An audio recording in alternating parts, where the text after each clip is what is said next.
Bien, mesdames, messieurs, mes chers collègues, euh, il est 18 heures. Nous allons donc débuter cette séance du conseil municipal. Séance du conseil municipal en configuration particulière, puisqu'il n'y a pas de public, mais ce conseil municipal n'est pas à huis clos. En effet, il est retransmis en direct sur les réseaux sociaux et en particulier sur le Facebook de la commune de Villefranche-sur-Mer. Donc à chacune et à chacun qui prendra la parole tout à l'heure, je demande de bien parler dans le micro. C'est pas toujours facile de parler dans le micro.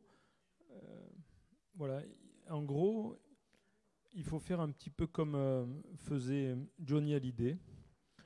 Il faut poser le micro sur le menton et parler. Et là, ça marche très bien. Voilà, donc je vous dis ça parce qu'en fait, Kevin, qui est le community manager de la ville, m'a informé que le son d'ambiance avait été coupé, c'est bien ça Kevin, et que donc pour avoir un bon retour des micros, il fallait arriver à parler très près du micro.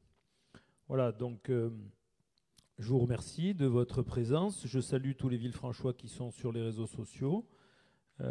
Et nous allons immédiatement faire l'appel. Maître André Bézina, Madame Catherine Baraja, Monsieur Jean-Louis Baucher, Madame Joëlle Bravetti, Monsieur Jean-Louis Zambernardi, Maître Juliana Chichmanian, Monsieur Robert Bojanovic m'a donné procuration, Madame Monique Logier, Monsieur Charles Rigucci, Monsieur Richard Comte, Madame Gisèle Amédéo, Madame Claudine Cockloff, Madame Nicole Piedfort, Monsieur Joseph Cosentino, Madame Patricia Bonifaci, Madame Patricia Degus, Monsieur Robert Capelier, Madame Sonia Porte, Monsieur Marco Fugaro, Madame Anne Reynaud, Monsieur Régis Belli, Monsieur Johan Guigaud m'a donné procuration. Vous savez que compte tenu du coronavirus, chaque conseil municipal est autorisé à avoir 2 procurations et que le quorum ne nécessite que le tiers des présents. Madame Eva Scolari, Monsieur Steve Betty, Madame Caroline Beuil, Madame Florence Bastiani, Monsieur Xavier Lagache et Madame Gisèle Marchessou. Nous désignons donc, qui est présente aussi, pardon, nous désignons donc comme secrétaire de séance la plus jeune d'entre nous, Madame Eva Scolari. Je voudrais vous dire quelques mots avant de démarrer le conseil municipal en lui-même, sur 3 points. Le premier point, c'est la situation sanitaire du pays en lien avec la crise du coronavirus. Nous sommes dans la 2e vague et nous avons manifestement passé le pic de la 2e vague. C'est donc une bonne nouvelle.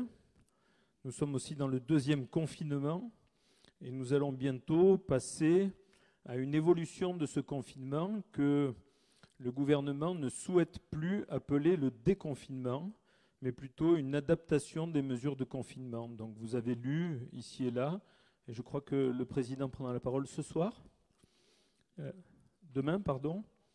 Vous avez lu ici et là que dans un premier temps, les commerces allaient réouvrir, mais pas les bars et les restaurants. Vous avez lu aussi que très probablement pour les périodes des fêtes de Noël, nous pourrions circuler librement. Et vous avez lu aussi que dans le courant du mois de janvier, peut-être qu'on pourra ouvrir un peu plus, en particulier les bars et les restaurants, mais cela n'est pas certain.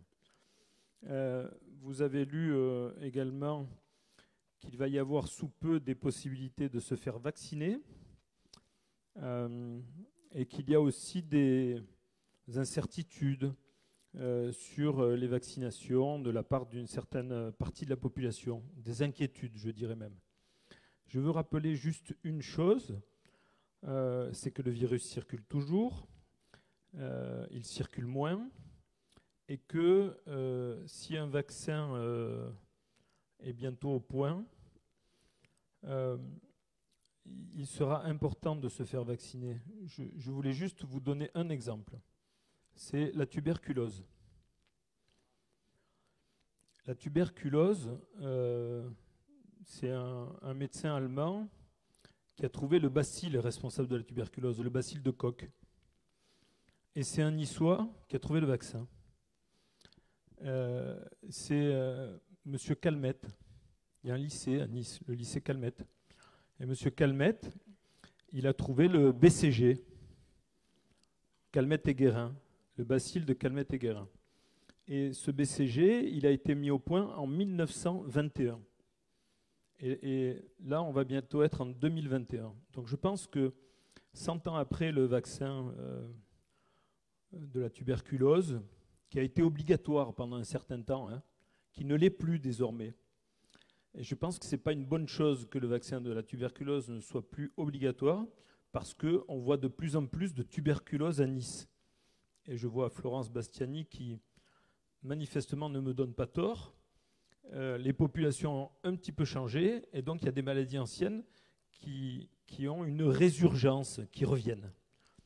Donc voilà, je forme le vœu que le vaccin nous protège et que les Français se fassent vacciner.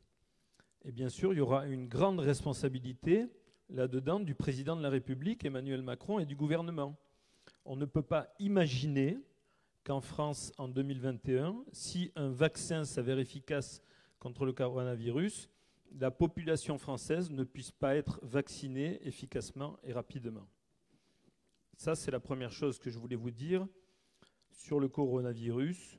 Je pense que avant l'été, nous pourrons vivre beaucoup plus normalement qu'aujourd'hui. Je voulais vous parler aussi, dans un deuxième point, de la tempête Alex. La tempête a eu lieu dans la nuit du 2 au 3 octobre. Donc ça fait à peu près 1 mois et demi. Il y a eu 9 morts et 9 personnes sont toujours portées disparues. Il y a eu 55 communes sinistrées, Saint-Martin-Vésubie et aussi la Roya. Vous avez vu que la métropole et le département vont faire un effort considérable de plus de 1 milliard d'euros. Et vous avez vu nos députés aussi demander l'aide de l'État, qui pour l'instant se résume à 20 millions d'euros. Mais là aussi, on ne peut pas imaginer que l'État ne s'engage pas plus pour aider les sinistrés de la tempête.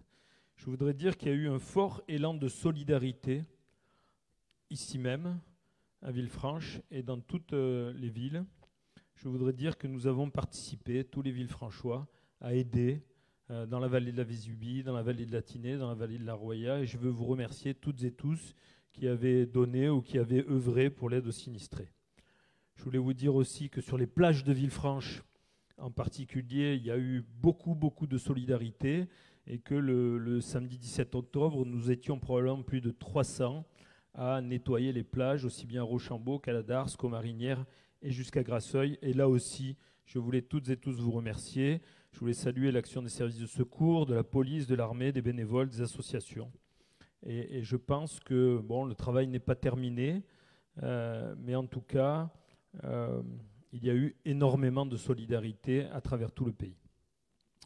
Et puis après le Covid et la tempête, je voulais vous parler des attentats. Et en particulier du meurtre par décapitation de Samuel Paty, le 16 octobre, de la mort des 3 fidèles à la basilique Notre-Dame le 29 octobre. Et pour parler de ça, et parce qu'il me l'a demandé, je voudrais donner la parole à M. Steve Betty, qui est membre de l'opposition municipale, qui est Villefranchois, qui est professeur aussi. Et Steve, je vous cède bien volontiers la parole. Merci, monsieur le maire. Mes chers collègues, nous nous sommes quittés au mois de septembre, où les nuages noirs du Covid commençaient à s'amonceler, mais nous ne nous doutions pas que nous aurions à affronter le déchaînement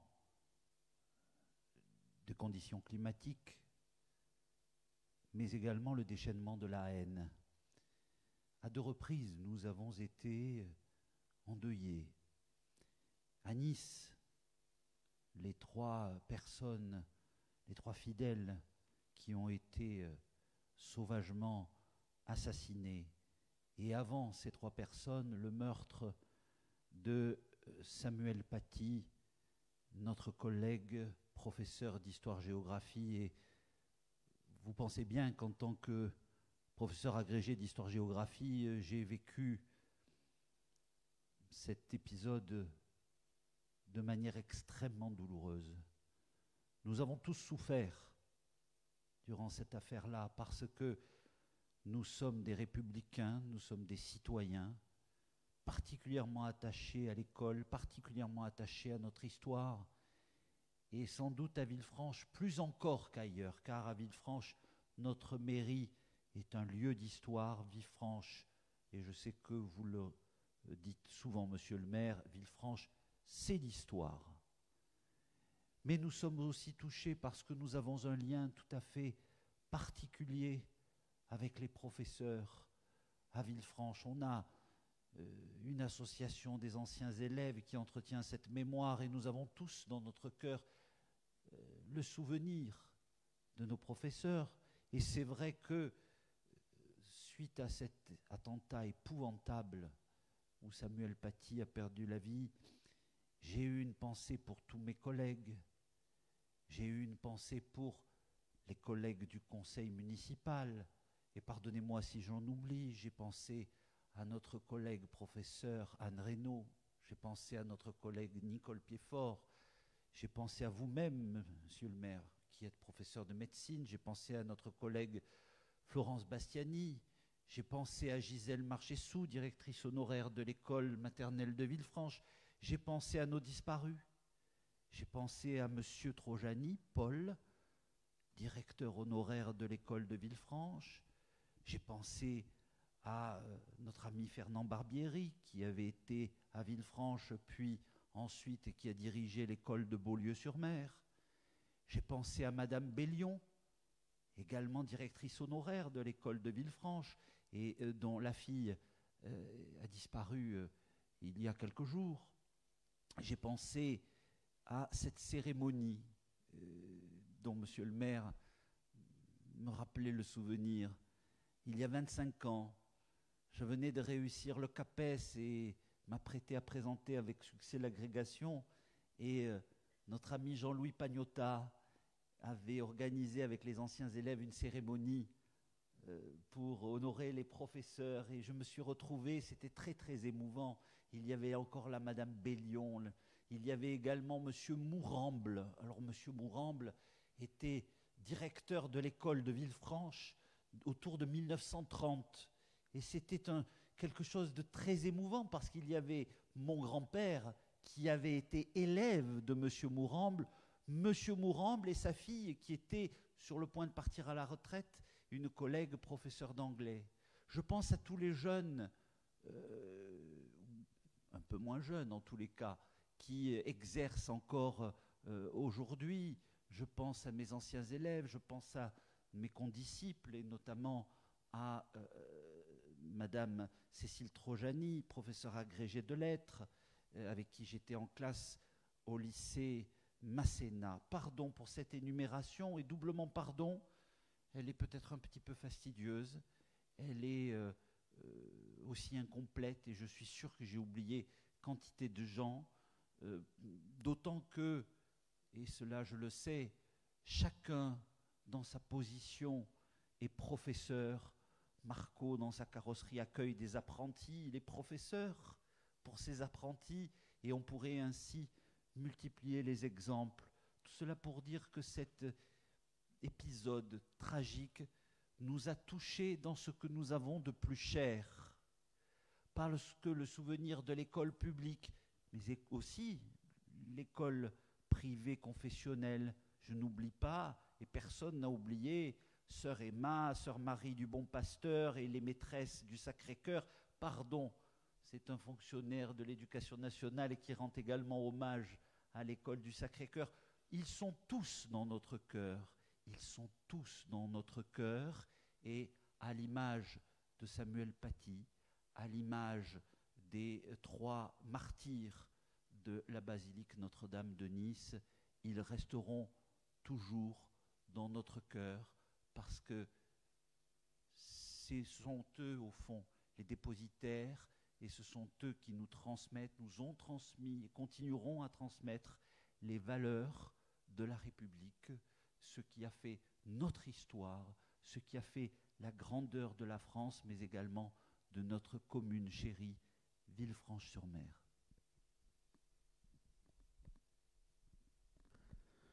Bien, merci beaucoup, Steve, pour cet hommage très émouvant.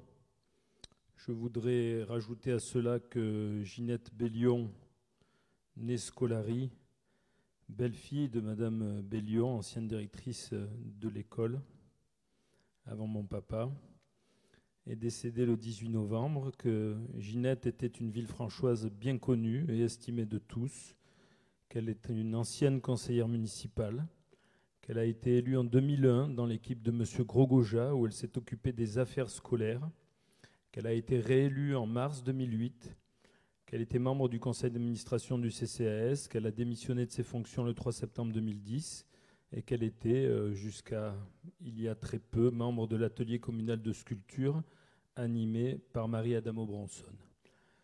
Je vais vous demander, mes chers collègues, de nous lever et de respecter 1 minute de silence.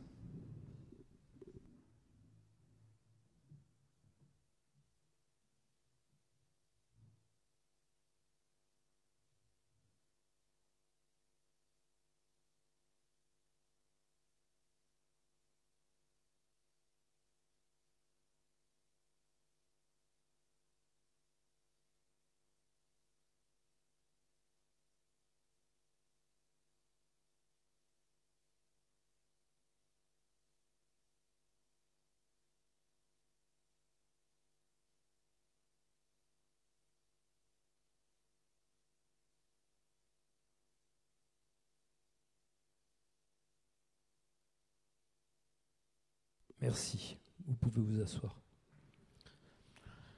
Bien, nous allons donc démarrer l'ordre du jour du conseil municipal. Je vais vous demander, mes chers collègues, d'approuver le compte-rendu du conseil municipal du 23 septembre. S'il n'y a pas de remarques, je vous remercie. Et nous allons pouvoir maintenant démarrer l'ordre du jour en lui-même, en commençant par la première délibération. Il s'agit d'avenant aux promesses synalagmatiques de vente pour le centre de thalassothérapie. Mes chers collègues, consécutivement à la délibération d'il y a 1 an, le 11 décembre 2019, 2 avenants aux promesses synalagmatiques de vente, PSV, sous conditions suspensives, signés avec la SCI Villefranche Général de Gaulle le 10 janvier 2018, ont été conclus le 16 décembre 2019. Pour rappel, les modifications apportées par voie d'avenant portaient pour chacune des promesses sur les points suivants. En ce qui concerne la PSV de la parcelle AR320, il s'agit donc de la vente du terrain du gaz. Il y a eu modification de l'article 10.2.4. Le coût des travaux de soutènement pour un montant maximum de 1,8 million d'euros. Il s'agit de la modification de l'article 10.2.5. sur l'audit environnemental, c'est-à-dire la dépollution, à une hauteur de 1 750 000 d'euros. La modification de l'article 10.3, l'ensemble des conditions suspensives devra être réalisé au plus tard le 31 décembre 2020. Et la modification de l'article 11, il s'agit du mode de réitération par acte authentique dans le mois de la réalisation de la dernière des conditions suspensives et au plus tard le 31 décembre 2020, sauf prorogation de la durée de la promesse d'un commun accord des parties. Et enfin, de la modification de l'article 6, à savoir la caution bancaire, qui est valable jusqu'au 31 janvier 2021. En ce qui concerne la PSV, concernant l'achat des 50 emplacements de stationnement au prix de 1 250 000 euros, il s'agissait de la modification de l'article 12.1 de la promesse de vente. La signature de la vente devra intervenir au plus tard le 31 décembre 2020. Il convient de souligner, concernant la PSV du terrain du gaz, que la condition suspensive visée à l'article 10.1, il s'agissait de conditions suspensives en faveur des parties relatives au caractère définitif des délibérations du Conseil municipal du 5 avril 2017 et du 13 décembre 2017, cette condition suspensive a été levée. En effet, par ordonnance du 24 juin 2020, la Cour administrative d'appel de Marseille a donné acte du désistement d'instance de M. Jean-Pierre Mangiapan, mettant fin ainsi au contentieux qu'il avait initié à l'encontre du jugement du tribunal administratif de Nice du 31 décembre 2019. Toutefois, certaines conditions suspensives des PSV n'ayant pu être levées dans les délais de réalisation fixés par les premiers avenants au 31 décembre 2020, les parties se sont rapprochées et ont convenu de la conclusion d'un second avenant aux promesses portant sur la modification des conditions suspensives, les dispositions relatives à leur durée et la caution. Ainsi, les modifications apportées par voie d'avenant sont les suivantes. En ce qui concerne la promesse synagmatique de vente sous conditions suspensives de la parcelle, il s'agit donc de la vente du terrain du gaz. L'avenant à la promesse concerne une modification de l'article 10.2 qui est remplacé en page 3 par le texte suivant, 10.2 petit 1, obtention des autorisations administratives nécessaires à la construction d'un centre de thalassothérapie. Les présentes sont soumises à la condition suspensive de l'obtention par l'acquéreur des autorisations administratives définitives nécessaires à la construction d'un centre de thalassothérapie projeté par l'acquéreur et notamment l'obtention d'une autorisation d'occupation temporaire du domaine public maritime renouvelable pour la durée de l'exploitation de la thalassothérapie, prévoyant une redevance annuelle maximum de 30 000 €. La signature avec l'Observatoire océanologique de Villefranche, qui s'appelle maintenant l'Institut de la mer de Villefranche, d'un procès-verbal de mise à disposition de la canalisation de pompage précédemment exploitée par l'Observatoire en état de fonctionnement et débranchée des installations de l'Observatoire océanologique. L'acquéreur a déposé la demande d'autorisation d'occupation temporaire du domaine public précitée auprès de la DDTM le 27 mars 2019. Modification de l'article 10.3 de la promesse. Les parties conviennent de modifier l'article 10.3 de la promesse, délai de réalisation des conditions suspensives, tel qu'il résulte de l'avenant du 16 décembre 2019. Le texte qui nous indique que l'ensemble des conditions suspensives devra être réalisé au plus tard le 31 décembre 2020 est remplacé par le texte suivant. L'ensemble des conditions suspensives devra être réalisé au plus tard le 31 décembre 2021. À l'issue de ce délai, si les conditions suspensives sont toutes réalisées ou si l'acquéreur a renoncé à l'une ou plusieurs de celles stipulées en sa faveur, l'acte de vente sera signé dans le délai prévu à l'article 11. Si les conditions suspensives ne sont pas toutes réalisées et si l'acquéreur n'a pas renoncé à l'une ou à plusieurs de celles stipulées en sa faveur, la promesse sera caduque, sans indemnité de part et d'autre, et le vendeur restituera à l'acquéreur la caution, sauf prorogation du délai de réitération d'un commun accord des parties. Modification de l'article 11 de la promesse. Le texte qui nous indique que la réalisation de la dernière des conditions suspensives sera au plus tard le 31 décembre 2020 est remplacé par le texte suivant. Réalisation des conditions suspensives au plus tard le 31 décembre 2021. En ce qui concerne la condition bancaire, le texte est remplacé par le texte suivant, en page 6. La signature de la promesse de vente a donné lieu le 13 février 2020 par envoi en recommandé avec accusé de réception à la remise par l'acquéreur au vendeur d'une caution solidaire destinée à garantir le paiement de l'indemnité d'immobilisation, laquelle a été émise par la Compagnie européenne des garanties et cautions en date du 13 février 2020 et est valable jusqu'au 30 juillet 2021. En raison de la signature des présentes, l'acquéreur s'engage à obtenir soit de la Compagnie européenne des garanties et cautions un avenant à l'acte de caution du 13 février 2020, prorogeant sa durée jusqu'au 31 mars 2022, soit de la Compagnie européenne de garantie et de caution de tout établissement de crédit, compagnie d'assurance ou de caution mutuelle de premier rang ayant son siège social en France, un nouvel acte de cautionnement valable jusqu'au 31 mars 2022. En ce qui concerne la PSV sous conditions suspensives de 50 places de stationnement au prix de 1 250 000 €, là encore, avenant à la promesse, le texte de l'article 12.1 est remplacé par le suivant. La signature de la vente à recevoir par maître Delphine Lucien Coire, en page 7, notaire du promettant, avec la participation de maître Anne-Sophie Deloche-Brega, notaire à Villefranche-sur-Mer, devra intervenir au plus tard le 31 décembre 2021. Si à l'expiration de ce délai, une ou plusieurs conditions suspensives ne sont pas réalisées, et si les parties n'ont pas requis le notaire sous-signé de dresser un avenant au présent à l'effet de proroger le délai ci-dessus, la présente promesse deviendra automatiquement caduque, sans indemnité de part ni d'autre. Conformément aux dispositions de l'article L2241-1 alinéa 3 du Code général des collectivités territoriales, je vous demande de vous prononcer pour adopter les modifications apportées aux 2 PSV et m'autoriser à signer les avenants à ces promesses, dont les projets figuraient en annexe de l'ordre du jour, et m'autoriser à accomplir toutes les formalités et signer tout document qui y sont liés.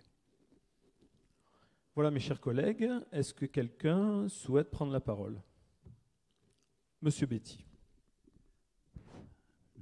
Monsieur le maire, mes chers collègues, je vous remercie de me donner la parole sur cette question qui est une question très importante.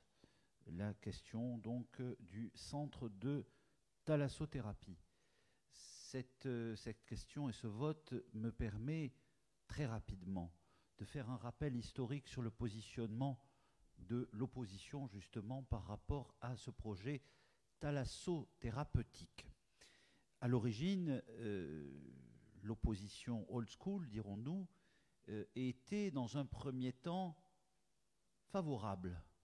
Et oui, car je me souviens que M. Mangiapane, Mme Petruccelli, M. Comte, qui siégeait alors en tant que colistier, avait voté pour le projet thalassothérapeutique. Ensuite, il y a eu des accords sur les conditions et le prix de vente, ce qui a amené le recours de M.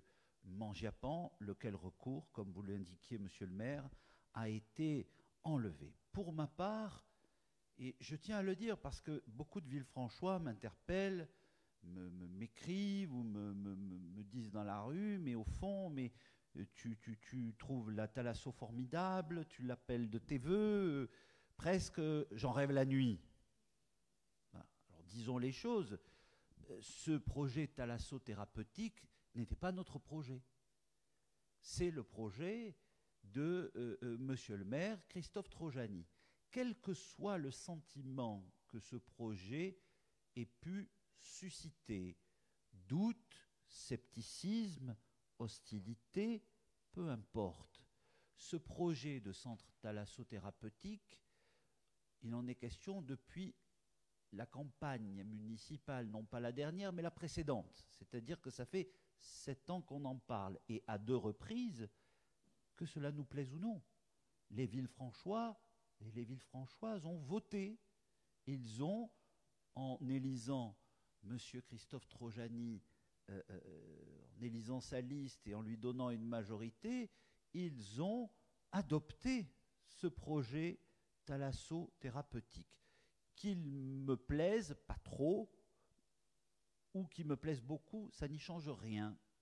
Par conséquent, je me réjouis de ce désistement de Jean-Pierre Mangiapane et par conséquent, nous en sommes d'accord avec notre groupe minoritaire au sein de la municipalité, nous ne nous y opposerons pas. Et j'ajouterai même, quelles qu'aient pu être mes réticences, mes réserves, mes doutes face à ce projet, il doit être fait. Je dis bien, il doit être fait. C'est pourquoi, donc, sur cette délibération, nous nous abstiendrons et nous ne la bloquerons en rien. J'ai cependant 2 questions, monsieur le maire, concernant cette reconduction de la promesse de vente qui se décale donc de décembre 2020 à décembre 2021. La première question, et elle me paraît très importante pour que cela, à la fin, se réalise, parce que c'est votre objectif. Je sais que vous y êtes très attaché, c'est votre bébé. C'est quelque chose qui est très important à vos yeux. Il y a la question des conditions suspensives, et je pense notamment à la dépollution du site, je pense à la question de la captation de l'eau en mer, je pense à la question des autorisations. Avons-nous des garanties sur la réalisation de ces conditions qui sont bien évidemment nécessaires? Faute de quoi, eh bien, dans un an, nous en serions toujours au même point et le projet thalassothérapeutique serait congelé. Par ailleurs, j'ai une deuxième question qui est liée aux conditions et au prix de vente. Est-ce que le fait de décaler d'un an n'implique pas, moi il me semble qu'une nouvelle évaluation des domaines semblerait nécessaire pour l'accomplissement de cette vente. Je crois que cette évaluation, elle commencera à être un petit peu ancienne si l'acte est signé dans un an. Donc qu'en est-il de ces deux points qui sont deux points importants pour la réalisation de ce projet qui n'était pas notre projet, mais que les Villefranchoises et les Villefranchois, en vous élisant, ont validé? Bien, merci beaucoup, Monsieur Betty, pour vos questions. J'avais cru comprendre la dernière fois que vous étiez un peu plus favorable au projet que cette fois-ci. Mais peut-être me suis-je trompé? Non, c'est-à-dire, je vais vous dire, la dernière fois, et c'est sans doute la cause de notre malentendu, nous souhaitons la vente du terrain du gaz. Et par ailleurs, nous souhaitons que ce projet aboutisse vraiment. Moi, à l'origine, je ne vous cache rien. Je ne vais pas vous dire que j'en ai rêvé. À l'origine, quand vous avez proposé ce projet, je n'y étais pas favorable et je n'avais pas voté pour vous. Quelle que soit la sympathie que nous éprouvons l'un pour l'autre et quel que soit le désir que l'on ait de faire avancer Villefranche. Donc il faut, à un moment donné, dire clairement les choses de façon à ce que les Villefranchoises et les Villefranchois ne se disent pas, mais au fond, on vote blanc, on vote noir, tout ça c'est la même chose. Non, à l'origine, ce projet, nous n'y étions pas favorables. Mais maintenant, il est sur les rails, ou semble être sur les rails, et les Villefranchois, par 2 fois, l'ont voté. Donc, il serait totalement antidémocratique et complètement irréaliste et être peu respectueux du suffrage universel pour bloquer sous prétexte qu'à l'époque, nous n'en étions pas persuadés. Voilà. Mais donc, nous souhaitons qu'il aboutisse. Très bien. Donc, vous n'y étiez pas favorable. Maintenant, vous n'y êtes pas opposé. Donc, c'est une excellente évolution dont je vous remercie. C'est un peu mon bébé, c'est vrai, vous avez raison. Hein. Mais vous qui êtes féru d'histoire, c'est une histoire très ancienne, en fait. Le premier centre de thalassothérapie en France, c'est le centre Louison Bobet à Quiberon. Il a été construit en 1964. En 1965, ici, le docteur Perdoncini a voulu créer, en fond de plage, un centre de soins à l'eau de mer. Donc ça fait 55 ans qu'on attend le centre de thalassothérapie à Villefranche. Vous avez raison, monsieur le maire, de soulever ce point d'histoire. Néanmoins, je ne vous souhaite pas le même destin que monsieur Perdoncini, car là c'est l'historien qui parle. Ce projet et toutes ces grandes réalisations du fond de plage l'ont rendu impopulaire, et de fait, une liste où étaient justement présents monsieur Caporali, monsieur Baye, qui est... vous êtes apparenté, évidemment, puisque c'était votre oncle, ont battu M. Perdoncini pour cette raison. Donc je ne vous souhaite pas le destin final de M. Perdoncini. Je vous remercie, mais je me permets de vous faire remarquer que c'est déjà fait, puisque j'ai été réélu, alors que M. Perdoncini ne l'a pas été. Donc, ce projet, c'est un très beau projet. Et ce projet, nous avons la garantie qu'il va se faire.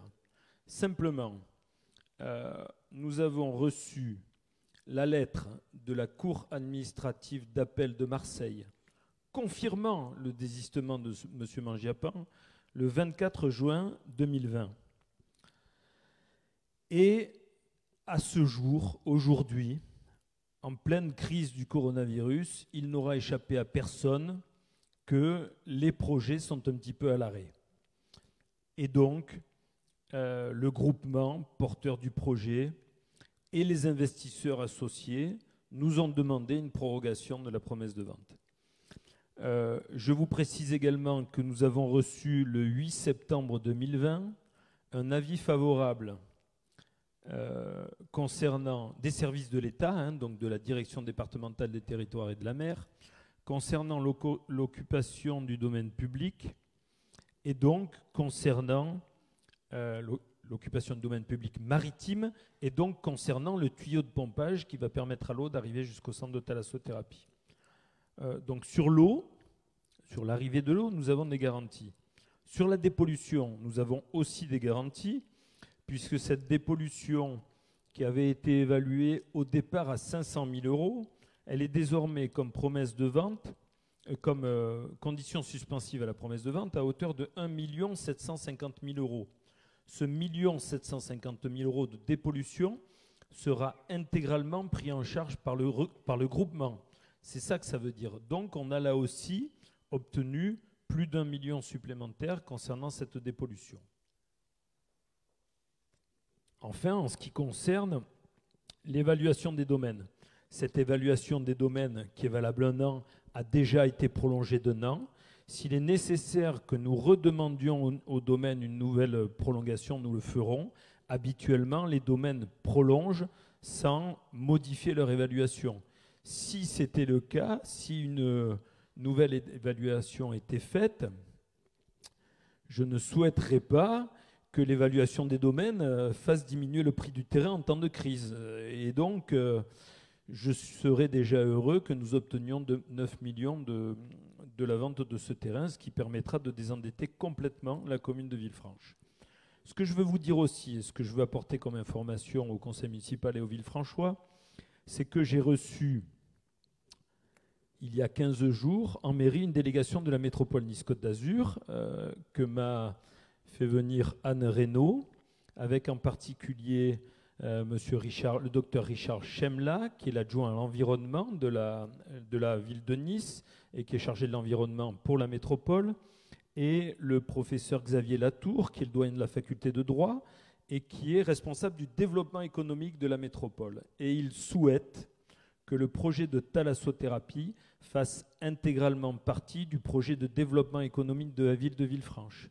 Il souhaite également que notre zone de mouillage et d'équipement léger en rade de Villefranche fasse partie du développement environnemental de la métropole Nice-Côte d'Azur. J'ai souhaité que ce projet, j'ai accepté, avec enthousiasme même, que ce projet de thalasso fasse partie, soit dirons-nous un projet d'intérêt métropolitain, et j'ai demandé à ce que le projet de thalassothérapie soit associé à des travaux de recherche scientifique de l'Observatoire océanologique de Villefranche, ce qui est quand même une garantie scientifique majeure de tous les travaux de recherche qui seront faits avec l'aide de ce centre de thalassothérapie. Donc finalement, ce centre, il va permettre non seulement le développement économique et touristique de la ville, mais il va aussi participer à la préservation de l'environnement de Villefranche et de sa rade, et il va aussi permettre de participer à des recherches scientifiques au sein de l'université Nice-Côte d'Azur et au sein de l'Observatoire océanologique de Villefranche.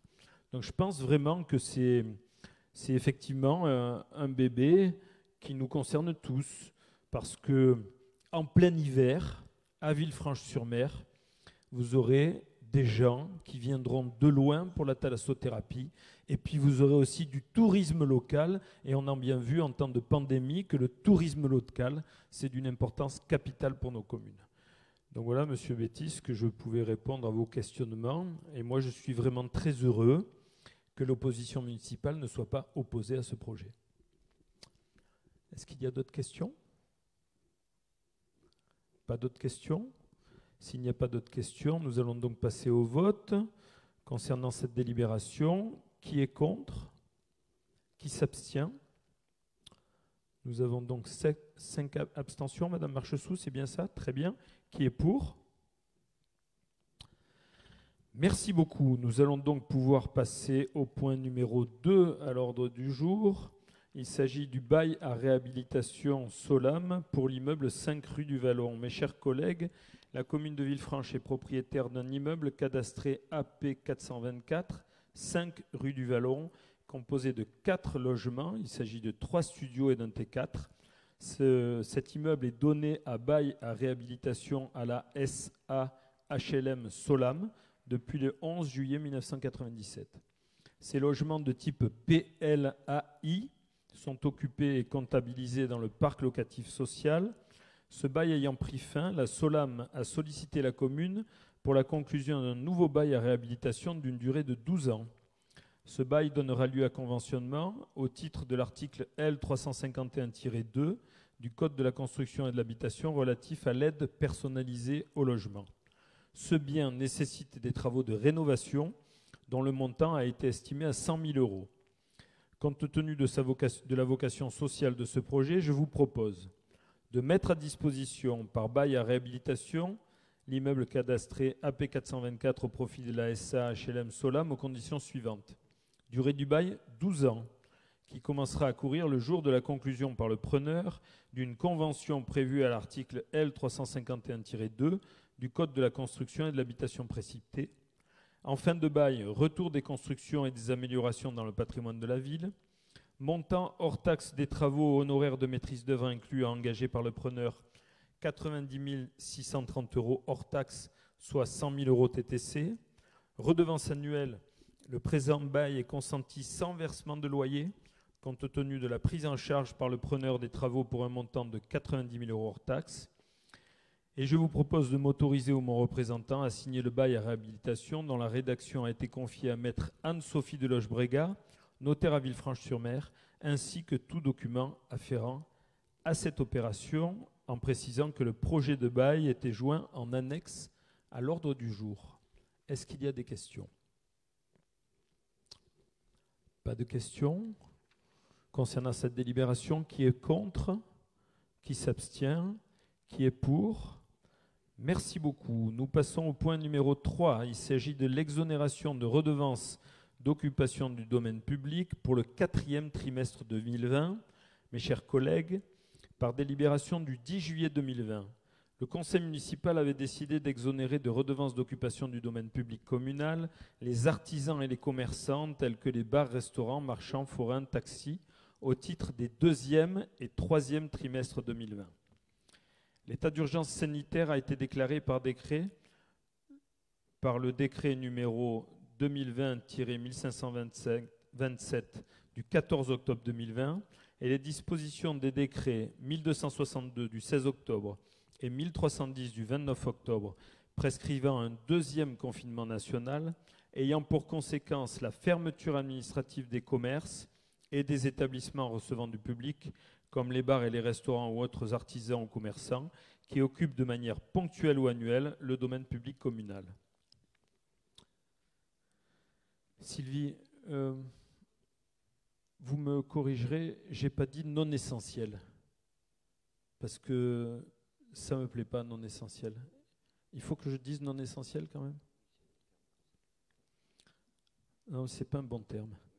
Afin d'accompagner ces professionnels dont l'activité économique est à nouveau fortement impactée par la crise de l'épidémie de Covid-19 et par les mesures exceptionnelles dictées par le gouvernement, je vous propose, premièrement, d'exonérer de redevance d'occupation du domaine public communal les artisans, les commerçants tels que les bars, restaurants, marchands, forains au titre du 4e trimestre 2020 et de m'autoriser ou mon représentant à signer toutes les pièces consécutives à l'exécution de la présente délibération. Est-ce qu'il y a des questions ? Madame Bastiani, vous avez la parole. Merci beaucoup, Monsieur le maire, chers collègues. Nous sommes très sensibles, comme vous, au sort des commerçants villefranchois et aux conséquences que cette crise économique et cette crise sanitaire va avoir sur eux.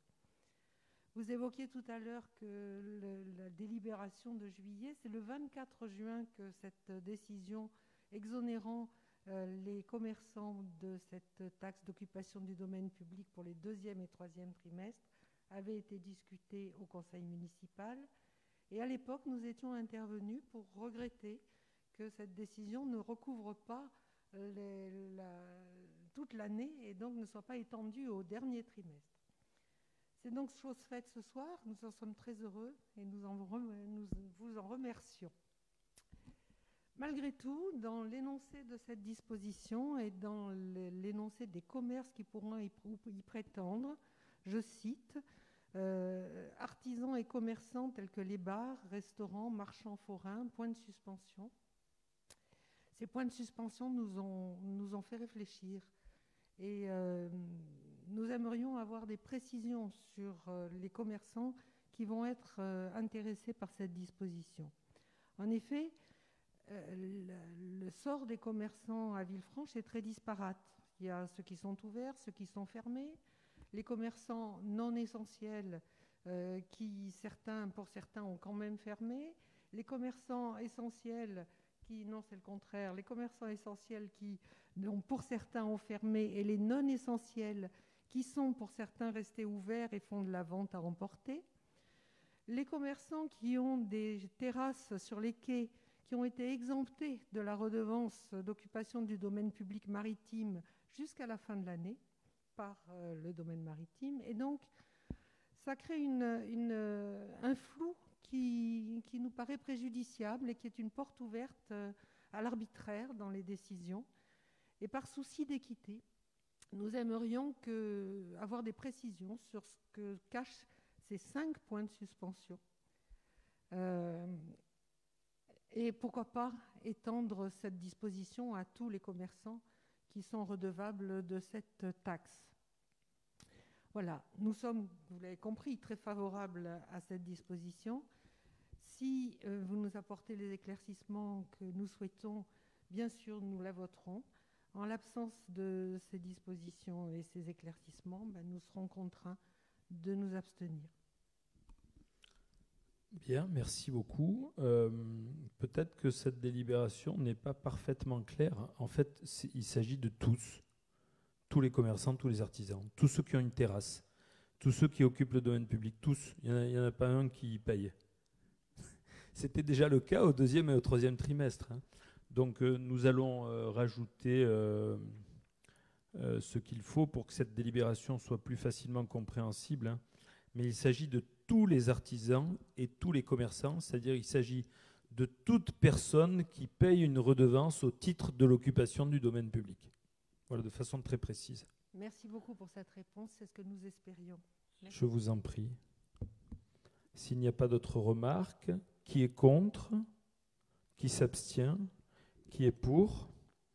Merci beaucoup de votre confiance. Nous allons donc passer la parole à Maître André Bézina qui va nous parler d'un vieux contentieux. Merci, Monsieur le maire. Monsieur le maire, mes chers collègues, la commune de Villefranche-sur-Mer et la SCI BP Mixte, filiale du groupe La Poste, sont copropriétaires de l'ensemble immobilier appelé Îlot de la Poste, situé 9 avenue Sadi-Carnot et 6 bis rue Albert Ier, cadastré, peu importe. Par délibération du 28 mars 2013, le conseil municipal avait validé une promesse synalagmatique de vente au profit de la SA Les Nouveaux Constructeurs. Par acte authentique du 17 avril 2013, la commune de Villefranche et la SCI, d'une part, et d'autre part, la société anonyme Les Nouveaux Constructeurs ont conclu une promesse synalagmatique de vente de ces biens moyennant le prix de 11 239 320 € hors frais et taxes répartis à hauteur de 43% au profit de la commune et 57% au profit de la SCI BP Mixte. Le 14 octobre 2013, la SCCV Villefranche, avenue Albert Ier, s'est substituée dans le bénéfice de la promesse de vente à la SA Les Nouveaux Constructeurs. Par courrier du 25 septembre 2014, adressé à la SA Les Nouveaux Constructeurs, la commune de Villefranche a fait savoir à la société qu'elle constatait la caducité de la promesse synalagmatique de vente, portant sur la réalisation d'un ensemble immobilier comprenant un local commercial, entre parenthèses, bureau de la Poste, une moyenne surface commerciale, des logements libres et sociaux, des des locaux commerciaux et parkings, une cellule d'entreposage destinée à être cédée à la commune. Une procédure a été engagée par l'ESCCB Villefranche avenue Albert Ier devant le tribunal administratif aux fins de voir annuler la décision de la commune du 2 octobre 2014 rejetant implicitement sa demande d'indemnisation et condamner la commune à lui verser la somme de 860 328,57 €. Par jugement du 2 janvier 2018, le tribunal administratif a rejeté cette requête comme étant portée devant une juridiction incompétente. Par acte extrajudiciaire du 22 mars 2018, la commune de Villefranche a saisi le tribunal judiciaire de Grasse afin de voir condamner la société Les Nouveaux Constructeurs et la SCCB Villefranche avenue Albert Ier à l'indemniser au titre de l'absence de réitération de la promesse de vente du terrain. La commune sollicitait devant le tribunal la condamnation de ces sociétés à lui verser les sommes de 483 290,76 € au titre de la clause pénale stipulée dans la promesse de vente et de 946 779,79 € hors taxe au titre de dommages et intérêts. Les Nouveaux Constructeurs et la SCCB Villefranche-sur-Mer se sont opposés à ces demandes et sollicitent à titre reconventionnel la condamnation de la commune à leur verser la somme de 860 328,57 € au titre de leur propre préjudice. Sans attendre le délibéré de la procédure fixée au 17 septembre 2020, les parties se sont rapprochées pour trouver un accord amiable. Le jugement du tribunal judiciaire de Grasse, rendu le 17 septembre 2020, a débouté l'ensemble des parties de leur demande. Après divers échanges, par l'intermédiaire de leurs avocats respectifs, les parties, après avoir pris l'exacte mesure de leurs différends, ont décidé de mettre un terme définitif aux litiges qui les opposent et à ceux qui pourraient naître et de se concilier de façon irrévocable. Je vous propose d'adopter les termes du protocole transactionnel qui était joint en annexe de votre ordre du jour et d'autoriser, Monsieur le maire, à signer cet acte et à accomplir toutes formalités qui y sont liées. Y a-t-il des questions? Monsieur le maire, monsieur le premier adjoint, mes chers collègues, ce n'est pas véritablement une question, mais plutôt une observation et une explication de vote. Nous allons nous abstenir sur ce point, car il s'agit d'une vieille histoire qui a commencé sous la dernière mandature de M. Gourgoja, qui s'est poursuivie lors de la première mandature de M. Trojani, et par principe, ce qui remonte à cette époque où nous étions déjà citoyens mais pas élus, nous avons par principe décidé de nous abstenir. Car certes, je suis passionné d'histoire, mais le passé, la rumination du passé plutôt, m'ennuie terriblement. Ruminer le passé, ça nous rend au mieux nostalgiques, au pire aigris. Et il faut savoir, à un moment donné, tourner des pages. En revanche, si le passé m'ennuie, le futur m'intéresse évidemment. Et je sais que, monsieur le maire, sur cet îlot de la Poste, vous aviez des idées, des projets. Pourriez-vous, alors ce n'est pas exactement la délibération, mais avez-vous toujours à l'esprit ces projets, ces idées et le quart du début d'une réalisation? Oui, on va peut-être voter d'abord et ensuite, monsieur le maire s'exprimera s'il le souhaite. Petit élément, je partage totalement votre sentiment. Hein. Il faut arrêter tout ça. Oui. C'est la raison pour laquelle. Et c'est une bonne chose. C'est la raison pour laquelle les deux avocats se sont réunis. On a beaucoup discuté de ce dossier et nous avons envisagé la signature de ce protocole d'accord. Qu'est-ce que c'est qu'un protocole d'accord? C'est une décision entre les deux parties qui permet de rendre irrévocable la décision qui est prise. Il ne peut plus y avoir, pour être très simple, de reprise d'instance de la part d'une ou de l'autre partie. Ces textes sont visés, les articles 2044 et 2052 du Code civil, qui mettent un terme définitif à toute velléité sur ce dossier. Donc, si on peut le voter, c'est bien. C'est une bonne chose. Alors, nous n'allons pas approuver, pas parce que nous ne l'approuvons pas, nous allons nous abstenir par principe, parce que c'est de la vieille histoire et qu'il faut tourner la page. Parfait. Qui vote contre? Qui s'abstient? Qui est pour? Merci beaucoup. Oui, oui, nous avons un projet. J'ai beaucoup regretté que le centre administratif ait été éparpillé. Il y avait la police, le trésor public et la poste. Nous allons y laisser la poste. Nous avons parlé d'un centre Alzheimer à cet endroit-là. Sachez que ce centre Alzheimer va être créé dans les EHPAD de Villefranche, un tout petit peu plus haut. Nous avons l'ambition d'y faire des logements, de doubler la capacité du parking. Il y a 50 places, il y en aura 100. Et surtout, nous avons l'obligation de ne pas dépasser la route nationale. Parce que, effectivement, M. Betty, ce projet avait fait l'objet d'un intense débat en 2014. L'immeuble qui était consacré dépassait de 14 mètres de haut la basse corniche. Et c'est la raison pour laquelle les Villefranchois n'en ont pas voulu. Moi, je suis très heureux de tourner la page. Mais vraiment très, très heureux. Et cette délibération va vraiment dans ce sens. La commune réclamait 800 000 euros. Les nouveaux constructeurs en réclamaient 400 000. Personne n'était sûr de quoi que ce soit.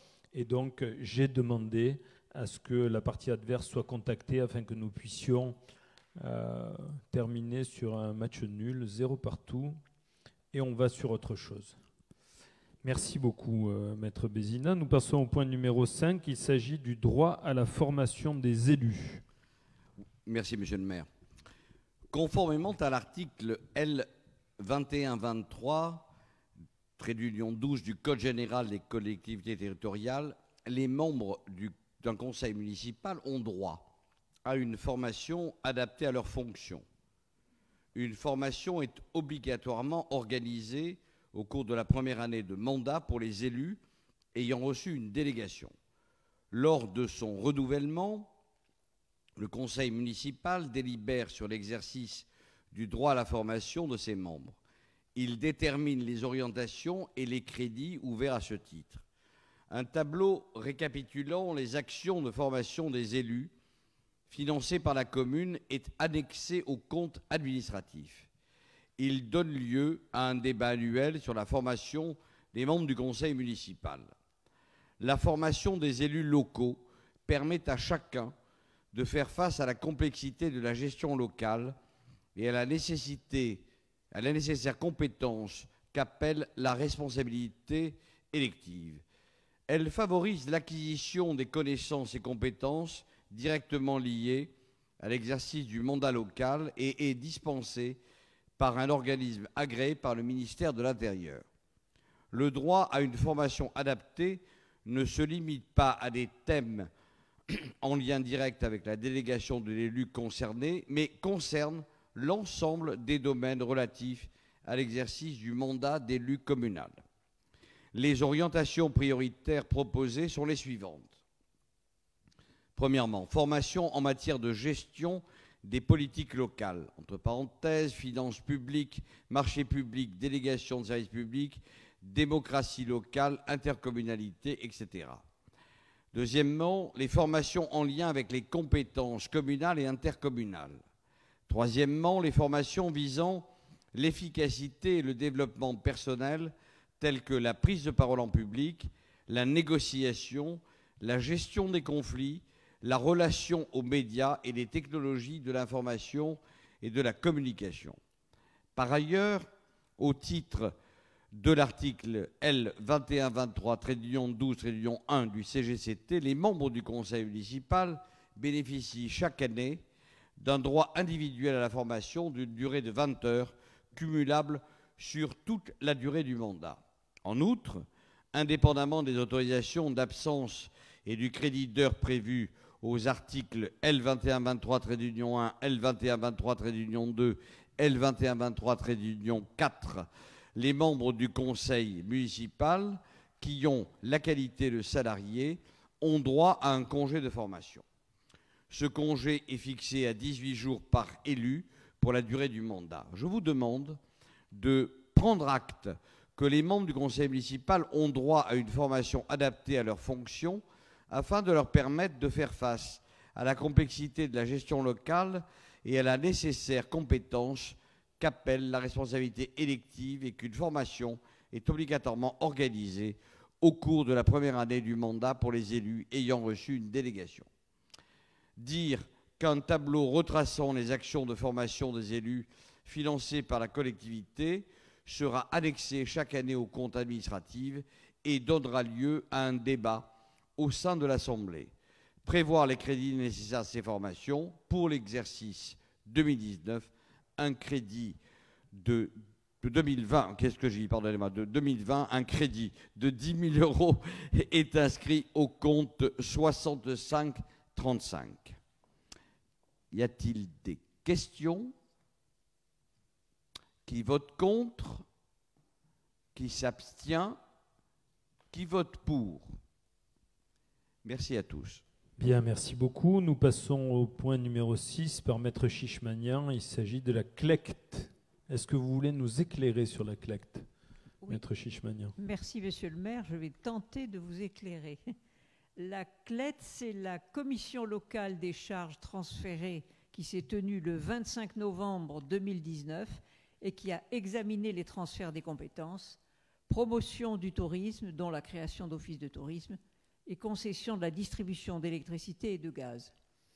Le Code général des impôts prévoit que le rapport définitif de cette commission des charges transférées doit être communiqué aux conseils municipaux des communes membres pour approbation. Cette communication permet aux communes membres de la métropole de prendre connaissance des montants arrêtés pour les charges et recettes au titre des compétences transférées. Alors, le point important, c'est quand même de savoir que l'attribution de compétences à la charge de la commune de Villefranche-sur-Mer serait de 303 483 €. Je vous propose donc de délibérer dans les termes suivants. Le projet de délibération comporte tous les textes habituels dans ce domaine. Il faut noter que cette commission s'est tenue le 25 novembre 2019, qu'elle a été notifiée aux communes membres le 26 novembre 2019. Et je vous propose, puisqu'il s'agit de l'annexe 4, de prendre acte de la communication par la CLECT du rapport de la séance du 25 novembre 2019 portant sur le transfert des compétences concession de distribution de gaz et d'électricité et promotion du tourisme, dont la création d'offices de tourisme, ainsi que sur la révision des charges nettes transférées au titre de la compétence voirie propreté pour la commune de Clans, de la compétence aménagement numérique pour la commune de Saint-Laurent-du-Var et de la reconnaissance de l'intérêt métropolitain du cimetière Antares pour la ville de Nice. Je vous demande d'approuver les termes du rapport de cette commission du 25 novembre 2019, qui est donc l'annexe numéro 4. Y a-t-il des questions? Donc nous allons passer au vote. Qui vote contre? Qui s'abstient? Qui vote pour? Merci. Merci beaucoup, Maître Chichmanian. Je rappelle juste que cette CLECT est liée à la création de la métropole Nice-Côte d'Azur en janvier 2012 et au transfert de la compétence voirie. C'est-à-dire que 13 salariés de la ville de Villefranche ont été transférés à la métropole et c'est donc pour cette raison, ils continuent à travailler à Villefranche, et c'est pour cette raison que la ville de Villefranche, dans le cadre de la commission des charges transférées, reverse une somme d'argent chaque année à la métropole.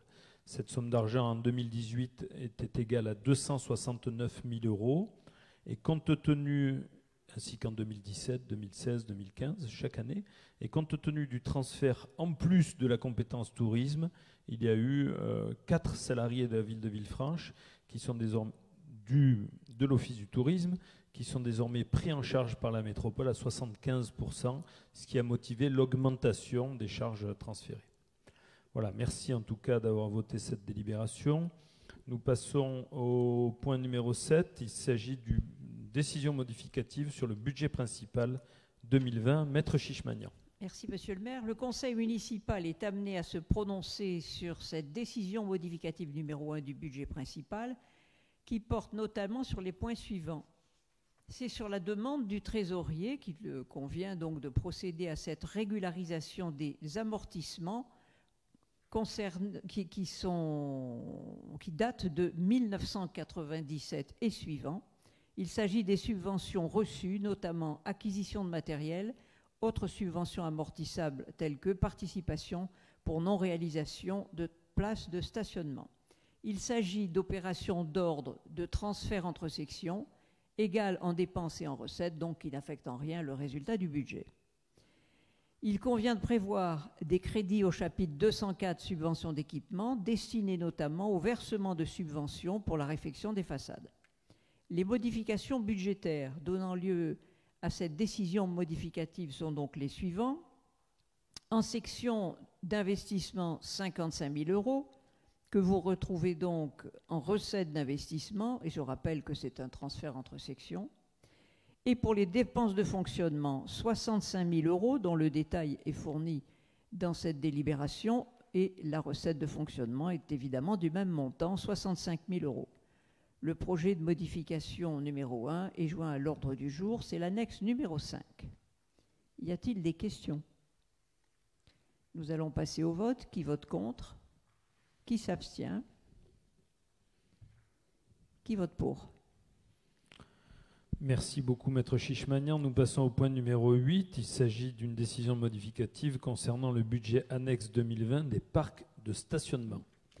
Merci, Monsieur le maire. Depuis de nombreuses années, le service des parkings, géré dans le cadre du budget annexe des 3 parkings, rembourse à la collectivité de rattachement, donc Villefranche-sur-Mer, les salaires des agents communaux affectés à ce service, afin de procéder à ce remboursement pour l'exercice de l'année 2020. Je vous propose d'inscrire au budget annexe la somme de 350 000 €, correspondant au montant des salaires des agents permanents et saisonniers pour l'année en cours. Ces crédits s'ajoutent aux 300 000 € votés au BP 2020 qui ont été affectés au remboursement des salaires de l'exercice 2019. Donc les modifications budgétaires donnant lieu à cette décision sont les suivantes. En dépenses de fonctionnement, 350 000 €, évidemment la même somme en recettes de fonctionnement. Il s'agit de l'annexe numéro 6 et je vous propose d'adopter cette décision modificative numéro 1 du budget annexe des parkings. Y a-t-il des questions? Nous passons au vote. Qui vote contre? Qui s'abstient? Qui vote pour?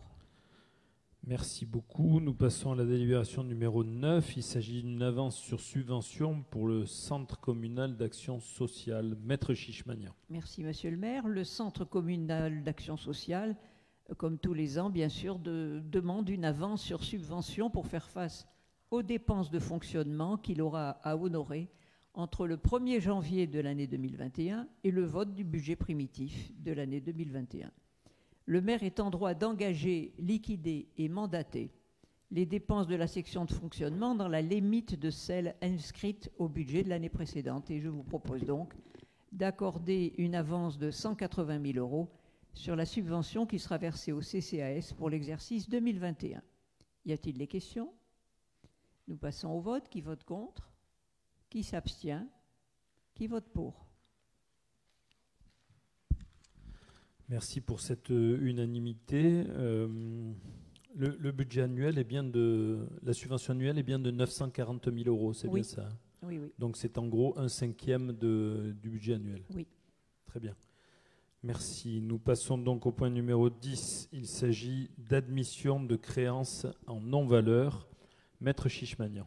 Merci, Monsieur le maire. Malgré plusieurs relances du Trésor public, certains titres de recettes portant principalement sur les loyers ou taxes n'ont pu être recouvrés pour des motifs de cessation d'activité, de poursuite infructueuse, d'insolvabilité ou de disparition du débiteur.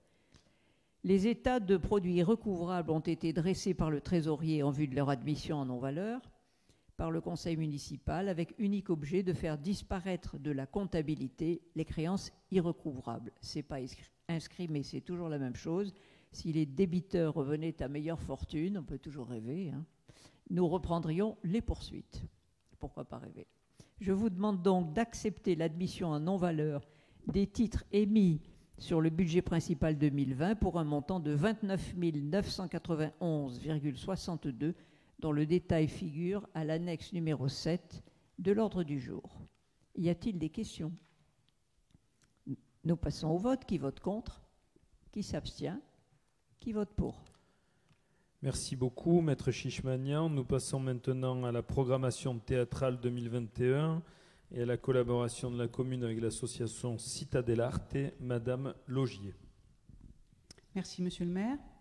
Chers collègues, malgré le contexte sanitaire lié à l'épidémie de Covid, la commune a souhaité poursuivre son soutien à la culture et au spectacle vivant en proposant pour 2021, en collaboration avec Monsieur Patrick Zef-Samé, président de l'association Villefranchois Citadel Arte, une programmation de 12 spectacles, dont 2 donnés l'été, ainsi que des représentations dans le cadre de la quinzaine des théâtres, 3 à 5 dates.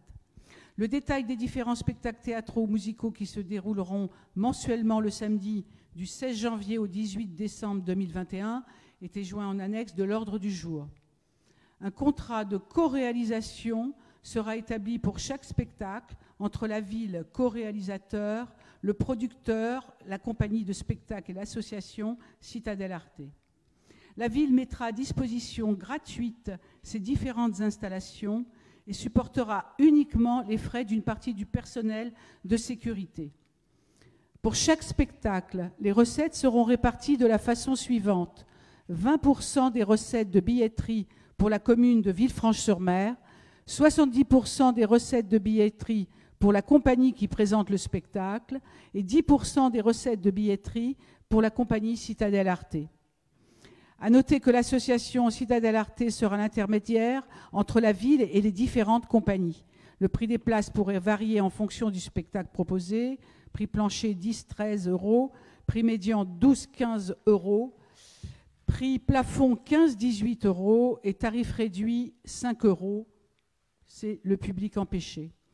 Je vous propose d'accepter le principe de co-réalisation pour la programmation théâtrale proposée pour l'année 2021, de fixer le prix des places aux tarifs indiqués ci-dessus, d'accepter la répartition financière des recettes entre la commune et la compagnie présentant le spectacle Citadel Arte, et de donner à Monsieur le maire délégation pour signer les contrats tripartites à intervenir pour chaque spectacle qui prendront en compte la nouvelle répartition des recettes de billetterie. Y a-t-il des questions? On passe au vote. Qui vote contre? Qui s'abstient? Qui vote pour? Merci. Merci beaucoup. Monica était pressée. Hein. Allez, nous soutenons absolument le théâtre et la culture en général. Nous allons passer à la délibération suivante. Il s'agit d'une subvention exceptionnelle pour la radio de Villefranche. Madame Kokloff, Maître Chichmanian, est-ce que vous voulez... Merci beaucoup. Mes chers collègues, l'association Animation AAA, qui émet dans les locaux qu'elle occupe aux 4 rue Courbet, au-dessus de la chapelle Saint-Pierre, et qui est la radio locale, Radio Star 92.4, participe régulièrement aux animations locales et contribue à la promotion de notre commune. Les difficultés liées à la conjoncture économique et à la situation sanitaire ont conduit l'association à solliciter une subvention exceptionnelle pour faire face à ses charges de fonctionnement. Je vous propose d'octroyer à cette association une subvention exceptionnelle de 4 000 € qui sera inscrite au budget au compte 6 574. Y a-t-il des questions? Monsieur Lagache, est-ce que... Je vous en prie. Merci, monsieur le maire. Mes chers collègues, madame Klokoff, quand nous avons eu la délibération, on a eu un petit cas de conscience. Certes, nous sommes toutes et tous férus de musique et on va dire toutes les actions qui peuvent permettre j'ai envie de dire, à tirer vers le haut notre commune, à faire en sorte qu'on puisse parler d'elle. C'est toujours une action qui est bénéfique pour tous les Villefranchois. Néanmoins, au dernier conseil municipal du 23 septembre, on a eu, on va dire, on a dû s'abstenir sur le vote des budgets des associations avec, pour certaines associations, une baisse de dotation, dont certaines associations qui œuvrent, on va dire, pour les aînés, pour les jeunes, pour la jeunesse en général, pour le sport. Mais il faut faire avec. Comme vous l'avez dit, il y a des restrictions budgétaires non négligeables. Et il faut faire avec. Il est vrai que l'association qui est, on va dire, un peu jeune, et même si l'aide est exceptionnelle, il n'empêche 4 000 €, alors que d'autres associations qui aussi rencontrent des difficultés de gestion et qui ont que quelques centaines d'euros, nous avons un petit cas de conscience. Avant de vous donner notre position, et je profite de cette assemblée pour quelque part tendre la main à Madame Klokoff, si à l'avenir... Coq-Love. Attendez, il est très facile mon nom. Coq-Love. Coq-Love. Voilà. Coq d'amour, Coq-Love. Merci. Écoutez, un jeu de mots en entraîne un autre, et si naturellement Monsieur le maire et la majorité vous êtes d'accord, je veux bien à vos côtés, madame, que vous puissiez entendre le son de ma voix à l'avenir pour des subventions, pour essayer qu'il y ait, je vais pas un peu plus, non pas d'équité, mais si on peut amener modestement notre pierre à l'édifice pour la répartition des subventions, sachez madame que je suis à votre disposition. Tout à fait. Concernant le vote, vous l'avez bien compris, on ne va pas voter contre, mais on va s'abstenir. Je voudrais simplement vous dire que cette radio est très importante depuis qu'elle est là. Elle fait la promotion des restaurants, des commerces, tous les jours. D'autre part, une radio locale dans un village, c'est très important. Parce qu'en cas d'intempéries, en cas de tremblement de terre, en cas de pandémie comme à l'heure actuelle qui s'avérerait beaucoup plus grave, c'est la seule façon que nous avons pour prévenir les Villefranchois. Donc c'est uniquement, et enfin surtout pour cette raison que nous avons pensé qu'il fallait à tout prix la maintenir. C'est vrai que la radio fait partie intégrante du plan de communal de sauvegarde et va permettre la diffusion d'informations si une catastrophe naturelle se produit à Villefranche. Moi, ce que j'observe, Madame Coq-Love, ma chère Claudie, Monsieur Lagache, c'est que, si j'ai bien compris, une discussion en amont de l'attribution des subventions aux associations permettrait, je pense, d'emporter l'unanimité de ces délibérations. Et donc, je reçois votre proposition de travail en commun avec grand plaisir, Monsieur Lagache. Le plaisir est partagé. Merci beaucoup. Est-ce que nous passons au vote, Madame Coq-Love ? Bien sûr. Qui est contre? Qui s'abstient? Qui est pour? Merci beaucoup. Merci. Merci pour cette discussion très constructive.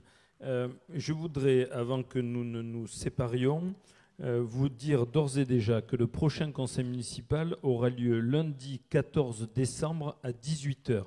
lundi 14 décembre à 18h, afin que vous puissiez le noter dans vos agendas respectifs.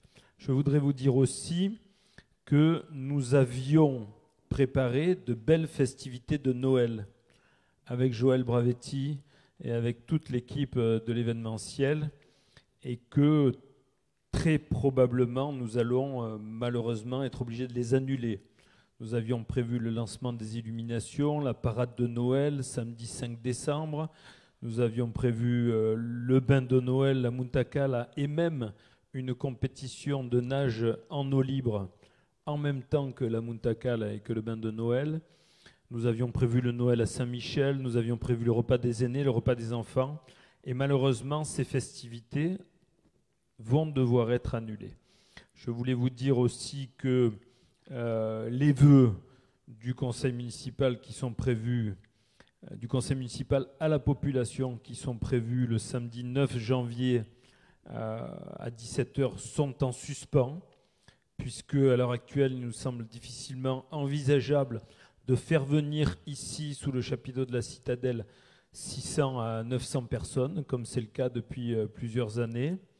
Et je veux vous dire aussi qu'il est très probable que le carnaval de Nice ne puisse pas avoir lieu. Je ne m'avance pas plus, hein, c'est bien évidemment, tout est à l'étude.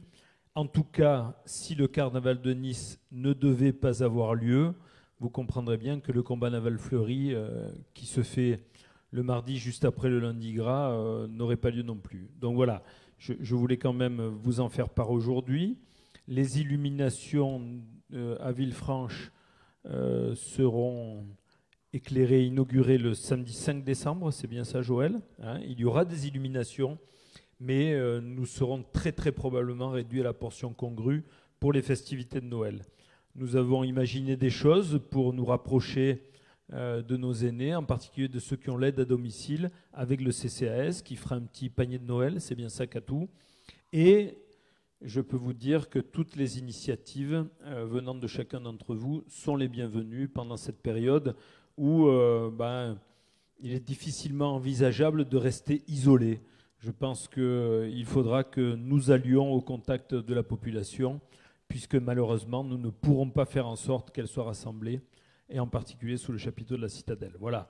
Je veux vous dire aussi que de prendre soin de vous, de faire bien attention, mais ce n'est pas un virus, quel qu'il soit, qui va arrêter beaucoup plus longtemps la marche en avant de Villefranche, de la France, et je forme le vœu vraiment que ce vaccin arrive bientôt et que tout le monde se fasse vacciner pour qu'on puisse revivre normalement.